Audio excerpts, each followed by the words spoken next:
Então, bom dia para todo mundo. Hoje é dia 9 de junho. Vamos fazer uma retrospectiva do capítulo que nós começamos. Eu acho que era a terceira conferência, né? A quarta conferência que nós começamos da última vez. Então, terminando a terceira conferência, a gente leu que nós somos o karma. Né? Então ele fala sobre o determinismo kármico e a liberdade humana, que estão ligados. E ele vai explicando como isso está ligado, né? Como a partir das nossas ações dessa vida terrena, a gente traz esse determinismo kármico, a gente constrói isso na vida entre a morte e o novo nascimento, e aqui na vida terrena nós temos a liberdade de consertar tudo aquilo que não foi tão bom, né? E aí a gente pode entender a partir do entrelaçamento dos fatos da nossa própria biografia, a gente pode entender então o destino, o nosso destino, a nossa missão de vida, né? E daí ele começa essa quarta conferência dizendo que o nosso corpo físico é preparado, né, pela corrente hereditária, outra vez que tem relação com as nossas vivências anteriores de uma outra vida, mas que corpo etérico, corpo astral e o eu, eles descem do mundo espiritual. E antes do ser humano se ligar ao corpo físico, então ele atrai o corpo etérico de todo o éter cósmico. E essa parte anímica e espiritual do embrião acontece quando o corpo etérico materno se afasta desse embrião físico.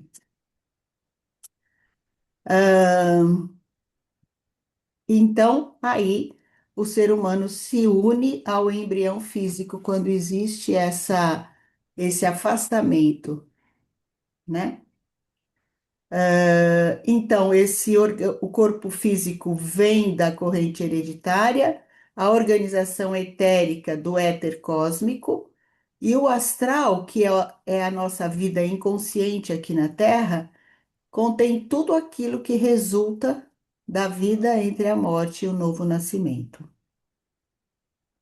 Então, entre a morte e o novo nascimento, nós nos relacionamos com as almas que nós encontramos aqui na Terra. E tudo que a gente fez é alvo das simpatias e das nossas antipatias. E isso também tem um reconhecimento pelos seres espirituais, né? Eles também olham essas simpatias e antipatias que nós vivenciamos aqui na Terra. Então, o que vai acontecer é que quando nós encontramos com essas almas lá, entre a morte e o novo nascimento, essas almas que nós encontramos aqui na Terra, lá, elas vão espelhar para nós tudo aquilo que nós fizemos para elas. Então é como se nós nos víssemos num espelho, né? Então, tanto as boas como as más ações. Então, o que que acontece que o Steiner diz é que a gente tem a sensação do nosso eu é através de todo esse espelhamento. E a gente perde então essa sensação do nosso eu terreno.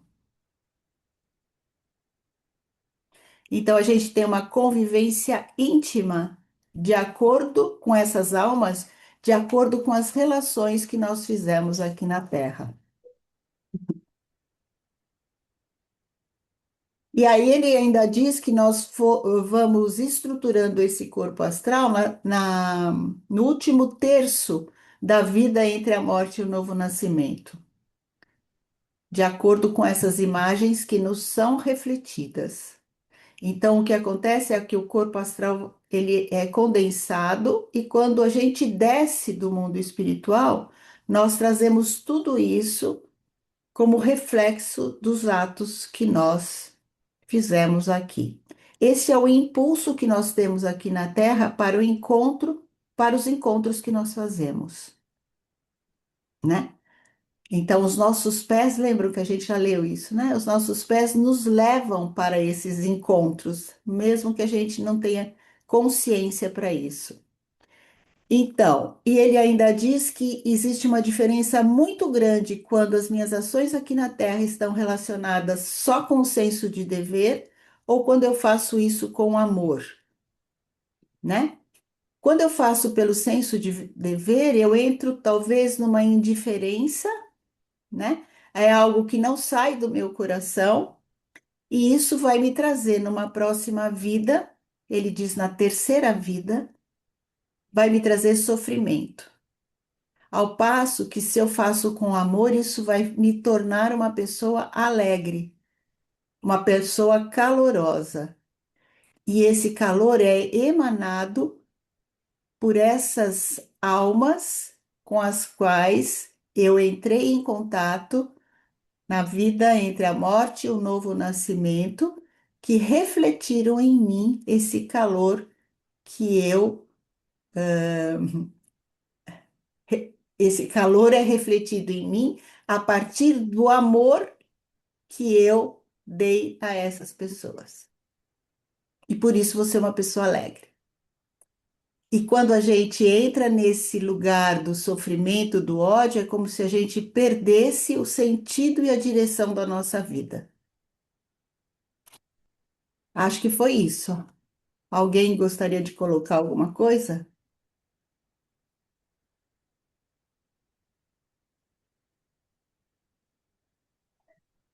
Não?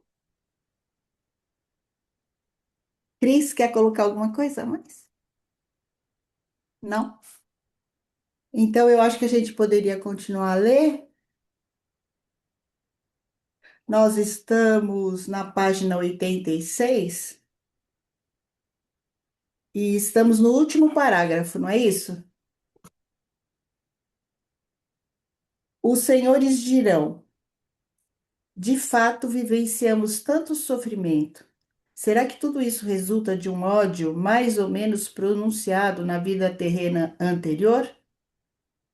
Facilmente alguém diria: não consigo imaginar que eu tenha sido uma pessoa tão má, que eu tenha odiado tanto, para vivenciar tamanha falta de vontade.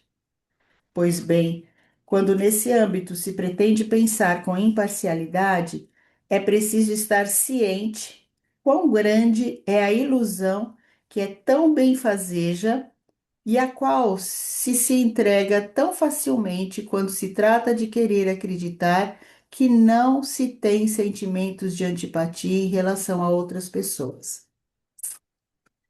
As pessoas passam pelo mundo com muito mais ódio do que imaginam, pelo menos com muito mais antipatia. É um fato que geralmente não se percebe o ódio porque ele traz satisfação à alma. Ele fica encoberta pela satisfação. Quando ele volta como sofrimento que nos vem de fora, então se percebe o sofrimento. Para imaginar o que acontece como possibilidade, meus queridos amigos, suponho, por exemplo, de maneira bem trivial, uma roda de mexericos, uma verdadeira roda de mexericos, onde meia dúzia, isso já é suficiente, de comadres e compadres, pois também pode ser compadres, estejam reunidos para falar da vida alheia. Imaginem apenas quanta antipatia é descarregada sobre os concidadãos em 1 hora e meia ou até em mais tempo. Enquanto isso extravasa, as pessoas não percebem, mas quando isso volta na próxima vida terrena, será bem percebido. E volta impreterivelmente. De modo que realmente uma parte, não tudo. Ainda vamos conhecer outras relações kármicas, mas uma parte do que vivenciamos como sofrimento, que nos atinge de fora, realmente pode provir de sentimentos de antipatia em vidas terrenas anteriores. Naturalmente, é preciso considerar que o karma, que qualquer corrente kármica deva ter começado alguma vez. Suponhamos que estas sejam vidas terrenas subsequentes. ABC, D entre parênteses, E, F, G, H. E esse D é vida terrena atual. Obviamente, nem toda dor que nos atinge de fora está vinculada à vida terrena precedente. Pode tratar-se também de uma dor que tem sua origem em D, cujas consequências kármicas surgirão então na vida terrena seguinte. Por esse motivo, afirmo que uma grande parte do sofrimento que nos atinge de fora é consequência de ódio criado em vidas terrenas pregressas. Passando novamente para a terceira vida terrena, o que resulta do que nos aflui como sofrimento, mas apenas o que resulta daquele sofrimento que provém de ódio, por assim dizer, acumulado, a consequência desse sofrimento, que então se descarrega na alma, é por ora uma espécie de torpor do espírito, uma espécie de embotamento do conhecimento perante o mundo. Quem se coloca perante o mundo com atitude indiferente e fleumática, e não se coloca diante das coisas ou das pessoas com o coração aberto, é porque muitas vezes adquiriu esse torpor devido a um sofrimento causado por seu próprio karma em uma de suas vidas terrenas anteriores. E quando se expressa dessa forma em uma vida anímica embotada, isso tem a ver com sentimentos de ódio desenvolvidos pelo menos na terceira vida terrena precedente. Sempre se pode ter a certeza, ser tolo em uma vida terrena é sempre a consequência de ódio em uma determinada vida terrena anterior.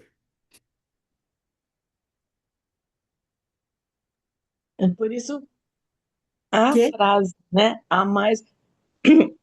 Eu pensei na frase do Cristo: amai-vos uns aos outros, né?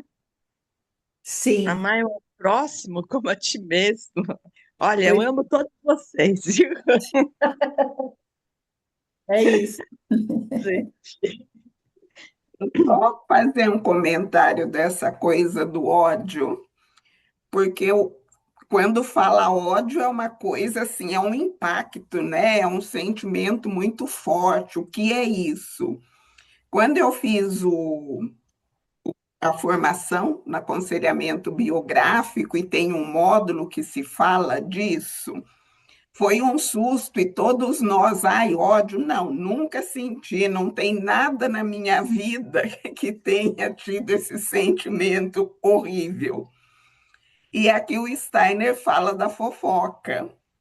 E o ódio, ele é frio e é aquela questão quando a gente ironiza alguém, desdenha de alguém, isso é o ódio, é esse sentimento frio. E quando a Uhum. gente ironiza alguém, desdenha, realmente ele tem razão. Às vezes a gente fica satisfeito, né? Ah, conseguir, sei Pois lá, é. diminuir o outro, expor o outro. Isso é ódio. Então é bom a gente sempre fazer uma reflexão, se não estamos odiando. É.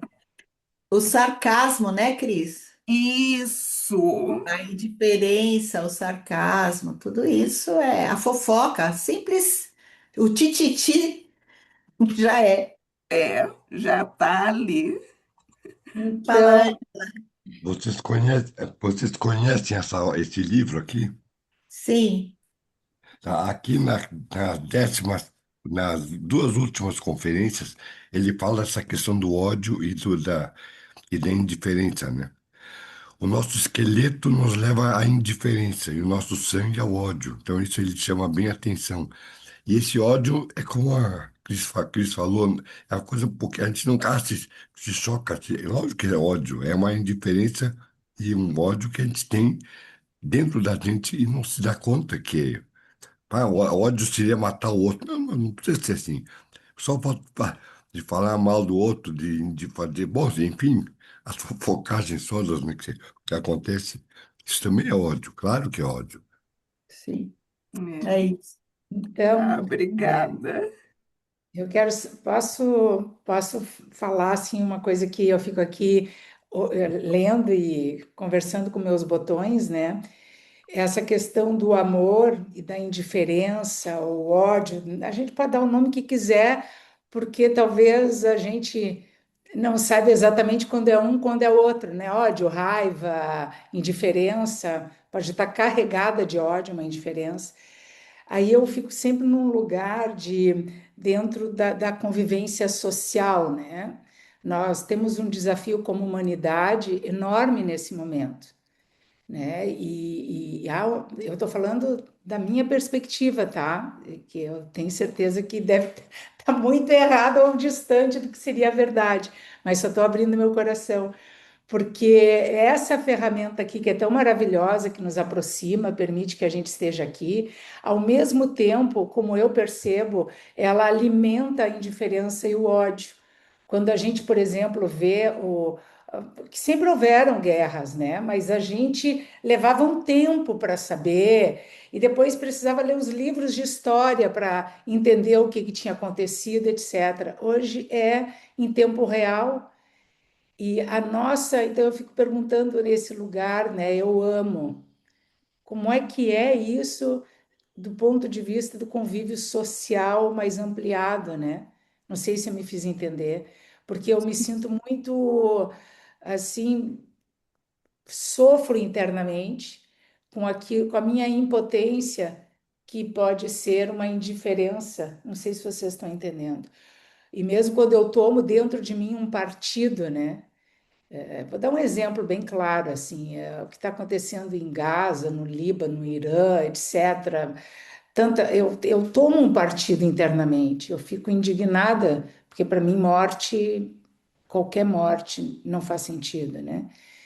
Mas eu digo, tá, Ângela, e daí o que que eu posso fazer, né? Ficar nesse estado não me ajuda também. Então é só para compartilhar um pouco do que às vezes eu lido no dia a dia. Então, eu tô com a voz meio ruim hoje, desculpa. Talvez, Angela, o que que posso fazer para que isso não aconteça, né? Contribuir para que isso, vamos dizer assim, amenize o ódio que tem. Talvez assim, porque ficar indiferente também não adianta, né? Ah, esse é lá no Irã, não é? Ah, isso é lá não sei aonde. Ah, não é aqui na minha casa. Mas o que que eu posso fazer, né, mãe? Então, esse cultivo do amor com nossos vizinhos, enfim, com a família que for, esse cultivo do amor cria ilhas de amor pelo mundo. Isso que seria a necessidade que está faltando, entendeu? Os, Então, os, o senhor acha que isso seria o suficiente? Claro que isso me não, acalenta um pouco, né? suficiente, eu não sei se mas assim, é o meu esforço para que isso Sim, aconteça, né? sim, Entendeu? É assim, dominar o ódio que a gente se mete a gente e dominar a frieza. São duas polaridades, né? Eu consegui dominar isso aí nas minhas relações. Por sim, exemplo, eu com 83 anos não vou botar uma farda e ir lá brigar lá com eles, ou não tenho condições de ir lá no trampo, sabe? Mas assim, o que eu posso fazer com meus pacientes, com meus amigos, ou enfim, sim. nessa hora a gente cria uma pequena ilha de amor. Isso aqui é o segredo, né? Então, então, tudo parte do individual, é do pequenininho, não é do grande, é do pequenininho. Sim. O que cada um pode fazer dentro do seu próprio meio, né? Eu Vai, entendo e eu busco viver isso que o senhor falou, né, doutor? Ah, e mais, eu, por exemplo, nas minhas orações, eu imagino o meu amor se espalhando e chegando até eles, entendeu? Chegando até lá. Peço, né, para porque Cristo é onipresente, né? Onisciente. Eu peço mesmo que isso vibre mais alto, né? Mas é só compartilhando assim que às vezes eu me pergunto se não, né? Porque eu também não sei o que que dá para fazer, né? Além disso. Ângela, esse é o nosso possível.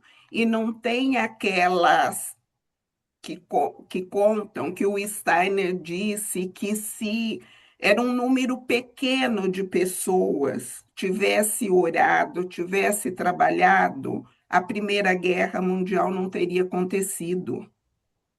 Então, eu acho que nós temos que, assim, que valorizar o nosso empenho também.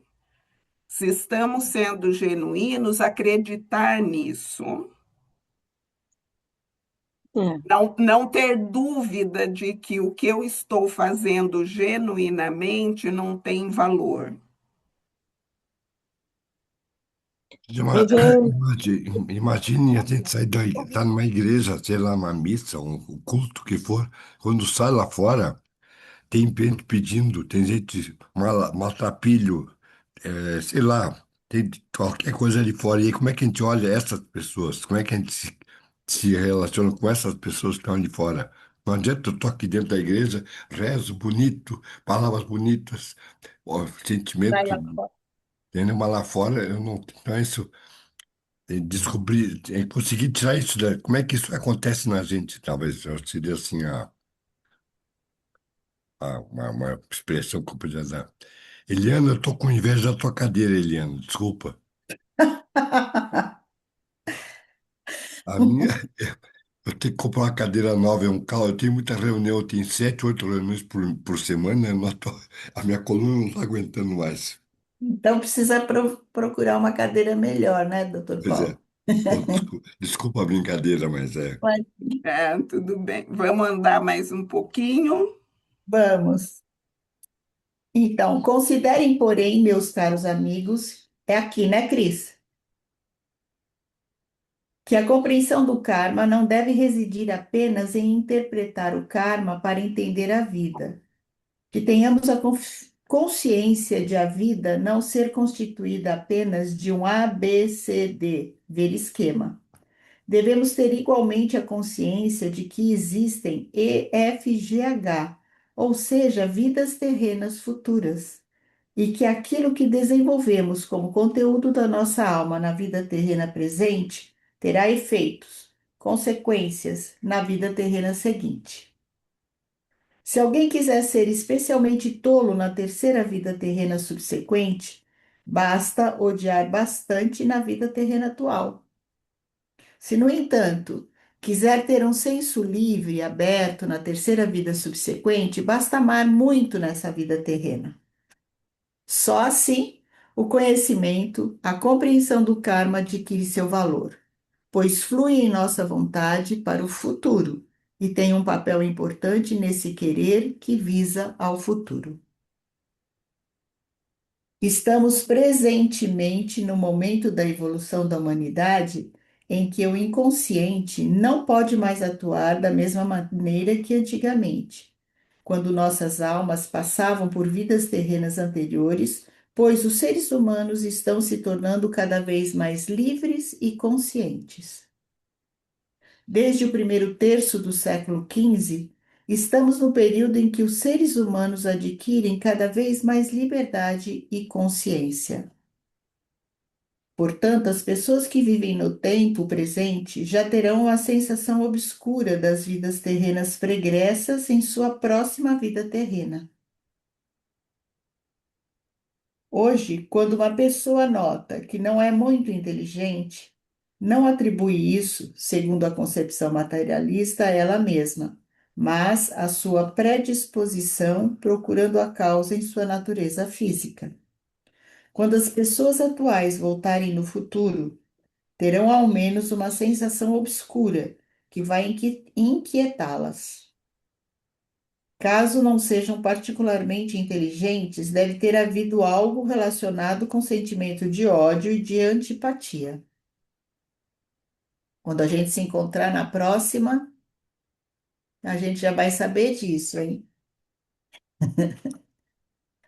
Quando hoje falamos de uma pedagogia Waldorf, obviamente temos de prestar contas à civilização terrena do presente. Ainda não podemos educar com total abertura, de maneira a educar, por assim dizer, para a consciência de vidas sucessivas, pois atualmente as pessoas ainda nem têm uma sensação obscura referente às vidas sucessivas. Mas, se o que se começa a fazer justamente na pedagogia das escolas Waldorf for assimilado, isso se desenvolverá nos próximos séculos a ponto de se incluir na educação ética moral o seguinte: uma criança pouco dotada remete a vidas terrenas pregressas em que odiou muito, e com o auxílio da ciência espiritual se poderá tentar descobrir quem ela teria odiado. Pois, em alguma situação, as pessoas que foram alvo do ódio e as que praticaram os atos derivados do ódio devem reencontrar-se. Nos próximos séculos, gradualmente será preciso inserir a educação mais intensamente no contexto da vida humana. Será preciso notar em uma criança de onde, na vida entre a morte e um novo nascimento, se reflete ou refletiu o que se manifesta na vida terrena como uma metamorfose da falta de compreensão. Então, será possível fazer algo para que ela desenvolva, na infância, um amor particular para com aquelas pessoas que em vidas terrenas precedentes foram particularmente alvo de ódio. Será possível verificar que esse amor desenvolvido concretamente aclarará a razão, aliás, toda a constituição anímica. O que pode ajudar na educação não constará de teorias genéricas sobre o karma, mas de uma contemplação concreta da vida, para se perceber quais são as relações kármicas.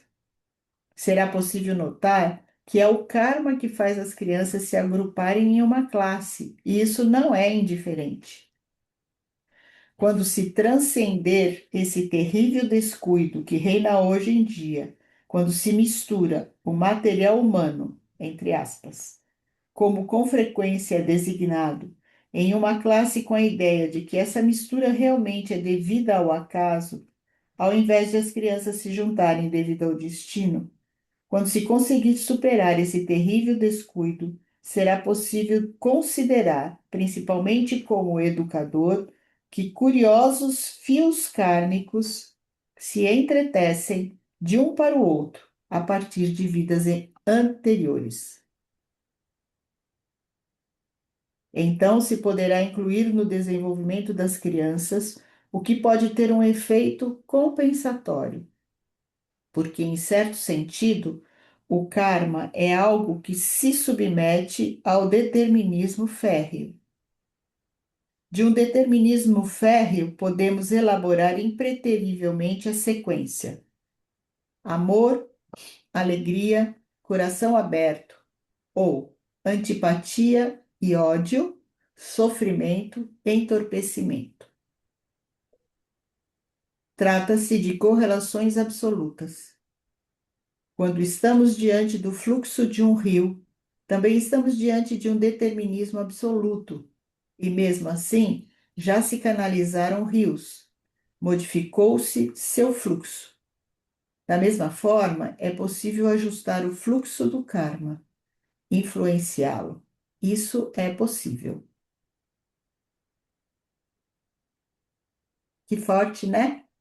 Que responsabilidade na educação das crianças, não? E que esperançoso que dá, né? É, Abre, abre um espaço assim de esperança gigante, mas essa responsabilidade vem antes. Eu pensei a mesma coisa. sim. Portanto, se os senhores percebem que uma criança apresenta na infância uma predisposição ao embotamento, os senhores podem estimulá-la a desenvolver amor em seu coração.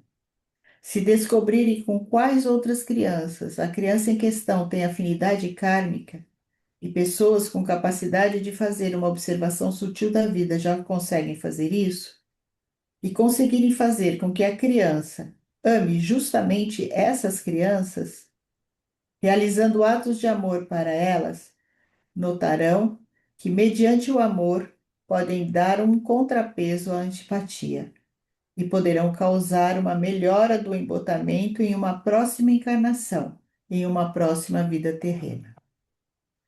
Existem, de fato, educadores com instinto, por assim dizer, apurado, que muitas vezes agem instintivamente e conseguem levar crianças pouco dotadas a ter amor, e assim conseguem educá-las paulatinamente para serem pessoas mais capazes no entendimento. São essas coisas que fazem com que o conhecimento de relações kármicas se torne algo útil para a vida.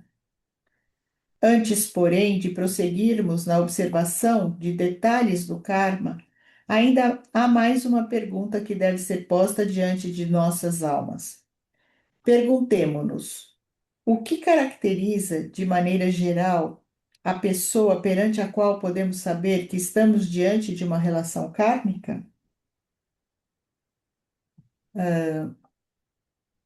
Devo empregar uma expressão empregada hoje em dia com frequência em um sentido um tanto irônico. Tal pessoa é um contemporâneo. Ela está na Terra justamente na mesma época que nós.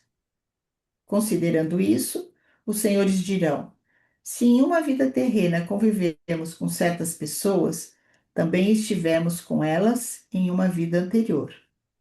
Pelo menos de maneira genérica, isto é assim, embora possa haver alguns desvios, e igualmente em outras vidas terrenas precedentes. E daí tem aqui a figura 4 que tem um entrelaçamento entre o claro e o vermelho. Vamos ler aqui embaixo que acho que ele explica.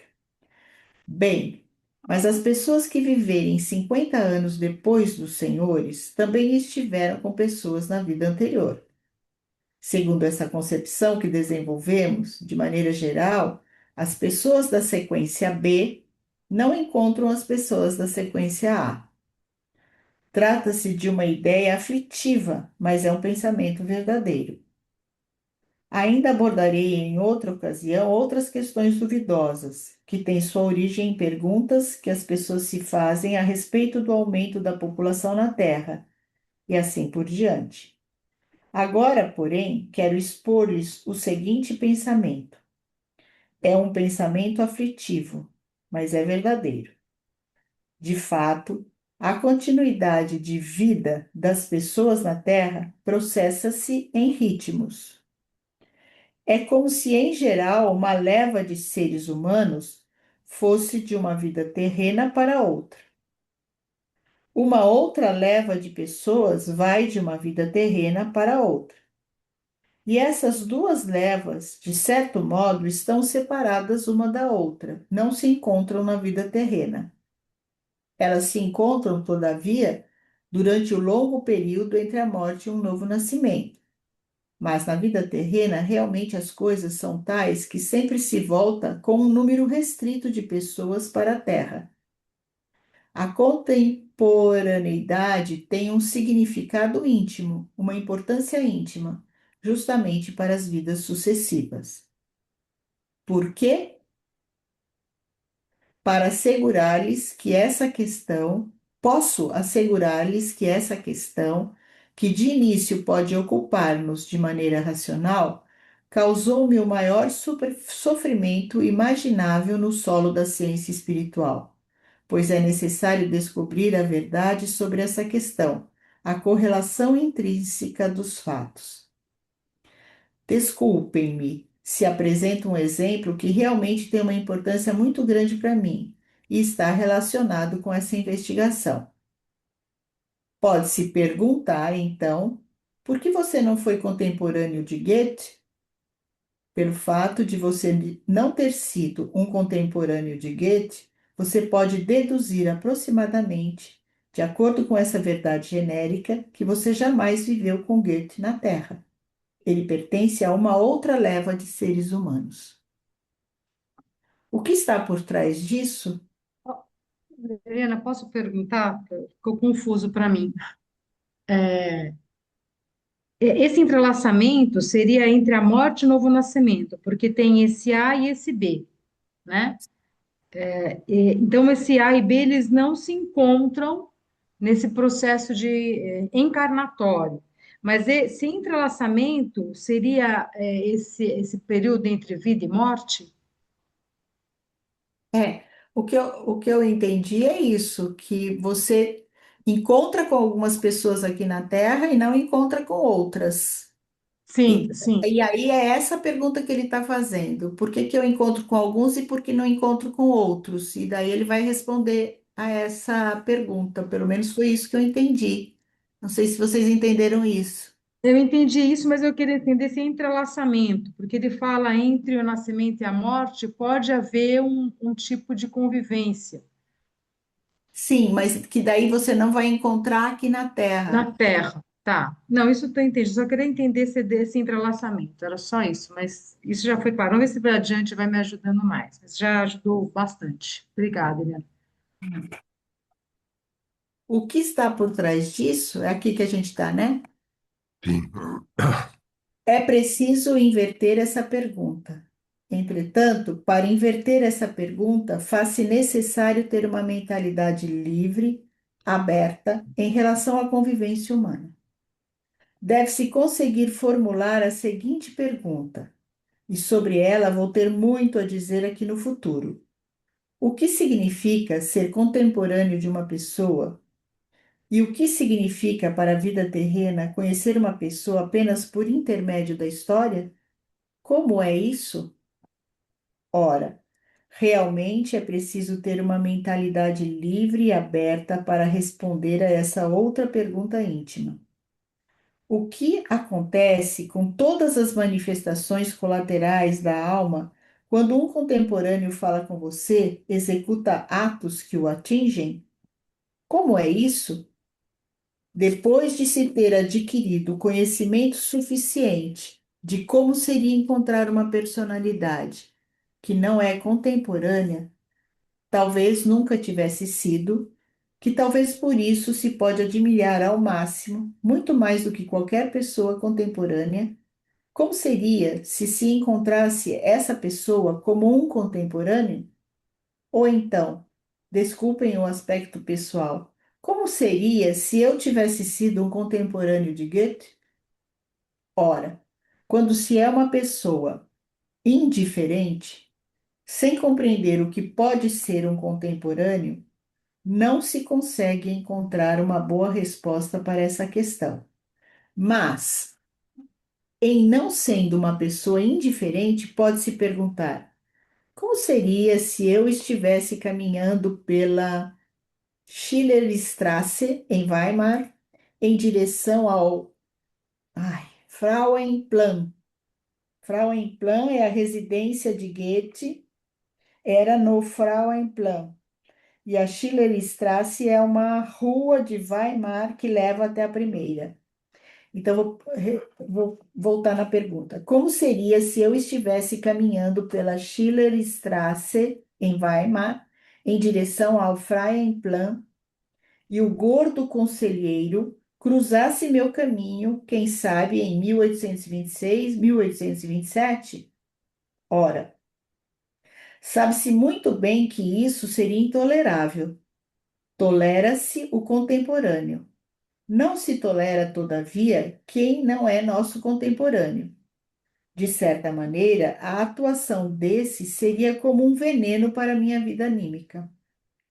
Consegue-se tolerá-lo pelo fato dele não ser contemporâneo, mas posterior ou anterior.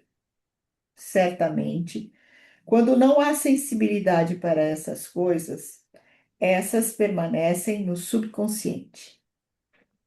Pode-se imaginar que alguém possa ter uma sensibilidade sutil para aspectos espirituais e saber que, se caminhasse pela Schillerstraße em Weimar, em direção ao Frauenplan, e porventura encontrasse como contemporâneo o gordo conselheiro Goethe, com seu queixo duplo, ele teria se sentido muito mal intimamente.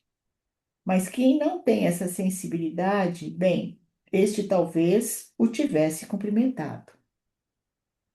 Pois é, os senhores podem notar que essas coisas realmente não pertencem à vida terrena, porque os motivos pelos quais não podemos ser contemporâneos de uma determinada pessoa não estão inseridos na vida terrena, porque é preciso contemplar correlações espirituais.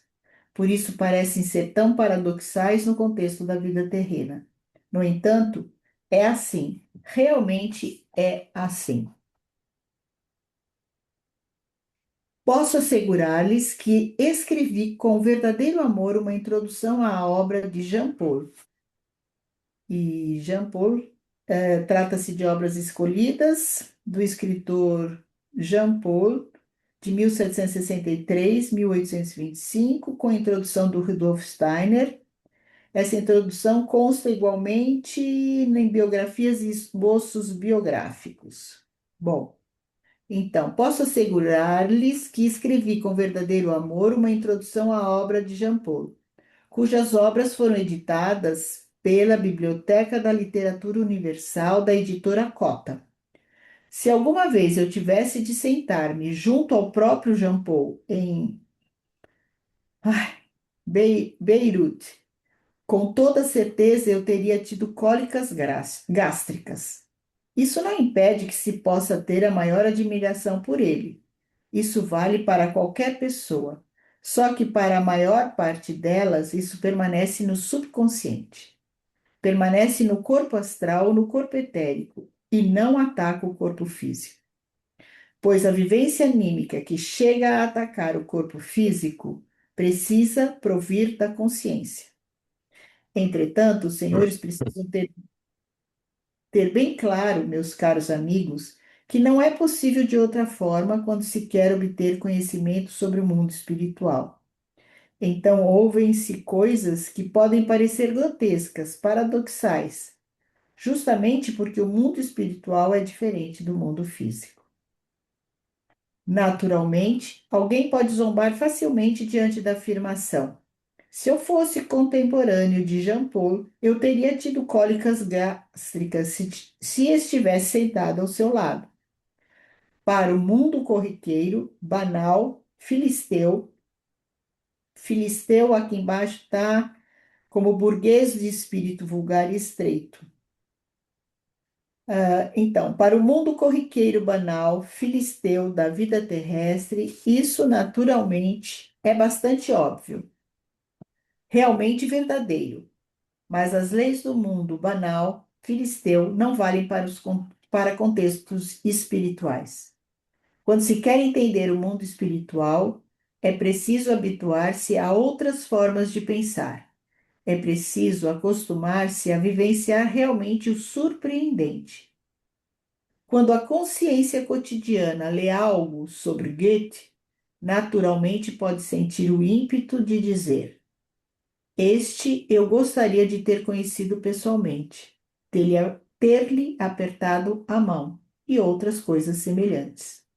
Trata-se de uma irreflexão, pois há leis segundo as quais estamos predestinados para um determinado período terrestre, e nesse período podemos viver. Assim como somos predeterminados para que o nosso corpo físico possa suportar uma determinada pressão atmosférica, e não podemos nos afastar da Terra para regiões onde a pressão atmosférica não é adequada para nós, do mesmo modo, uma pessoa destinada a viver no século XX não pode viver na época de Goethe. Era isso o que por ora eu queria expor-lhes sobre o karma. Acho que paramos aqui, né, Cris? Sim, sim, vou até parar a gravação.